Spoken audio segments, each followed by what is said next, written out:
লখিমপুৰত পুনৰ ৰান্ধনী সন্থাৰ প্ৰতিবাদী সমদল। ত্যাগ ক্ষেত্ৰৰ পৰা সমদল কৰি নগৰৰ মাজেৰে গৈ জিলা সৰ্বশিক্ষা বিষয়া কাৰ্যালয়ত শিক্ষা বিষয়াৰ জৰিয়তে মাননীয় শিক্ষামন্ত্ৰীলৈ এখন স্মাৰক পত্ৰ প্ৰেৰণ কৰে। তেওঁলোকৰ দাবীসমূহ হ'ল ৰন্ধন কৰ্মীসকলক চৰকাৰী কৰ্মচাৰী মৰ্যাদা দিয়াৰ, বছৰৰ 12 মাহৰ বাবে মাননি দিয়ক, ৰন্ধন কৰ্মীৰ বাবে পেঞ্চনৰ ব্যৱস্থা কৰাৰ আদি 5 দফীয়া দাবীৰে এখন স্মাৰক পত্ৰ প্ৰেৰণ কৰে। চৰকাৰে অনতিপলমে এইসমূহ দাবী মানি নল'লে অনাগত দিনত ইয়াতকৈও জংগী আন্দোলনৰ হুংকাৰ প্ৰদান কৰে মধ্যাহ্ন ভোজন কৰ্মচাৰী লখিমপুৰ জিলা সমিতিয়ে। লখিমপুৰৰ পৰা ৰাহান আহমেদৰ report, north east news India.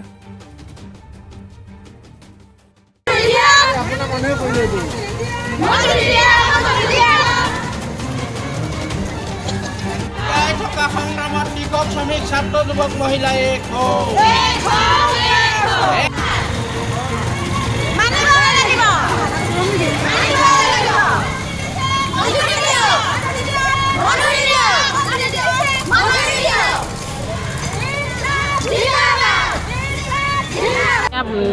ত্যাগ ক্ষেত্ৰতে আৰম্ভ কৰি আমি ৰেলী কৰি পেলাই সৰ্বশিক্ষা অফিচত জিলা শিক্ষা বিষয়া মহোদয়ক আমি এখন স্মাৰক পত্ৰ প্ৰেৰণ কৰিছোঁ। তেওঁৰ দ্বাৰাই শিক্ষামন্ত্ৰীক প্ৰদান কৰিব।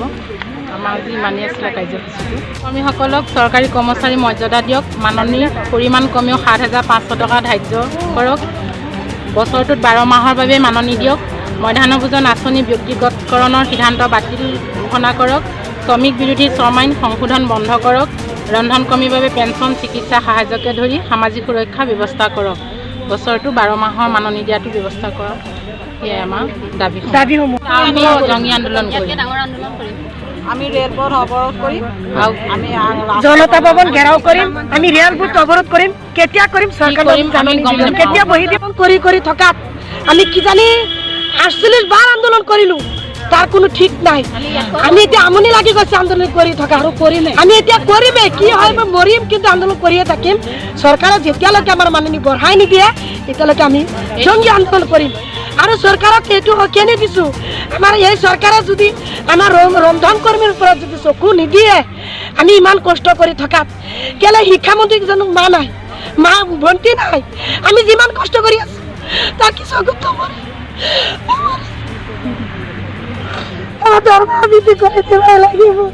আমি চৰকাৰক কেনে দিছো, আমি ইমান কষ্ট কৰি থকাত কিয় চৰকাৰৰ চকুত নপৰে?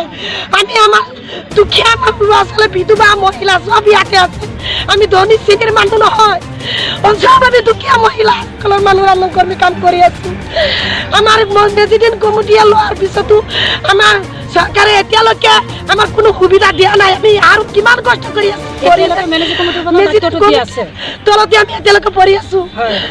আমি এতিয়া চৰকাৰক কেনে দিছো, শিক্ষামন্ত্ৰী সৰ্বানন্দ সোণোৱাল, হেমন্ত বিশ্ব শৰ্মা, নৰেন্দ্ৰ মোদী চৰকাৰ, আপোনালোকে যদি আমাক ইলেকশ্যনৰ আগত যদি অনাগত দিনত যদি আমাৰ দৰমহাটো বৃদ্ধি নকৰে, আমি নিয়মত যদি নকৰে, কিন্তু আমি জংগী আন্দোলন কৰিম, জনতা ভৱন ঘেৰাও কৰিম, ৰেলপথ অৱৰোধ কৰিম।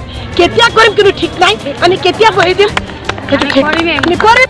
দৰমহা বৃদ্ধি নকৰে অনাগত দিনত, আমি দামীসমূহ যদি আমাৰ পূৰণ নকৰে, তেনেহ'লে আমি জংগী আন্দোলন কৰিম। আমি সেয়া আমাৰ চৰকাৰৰ দাবী।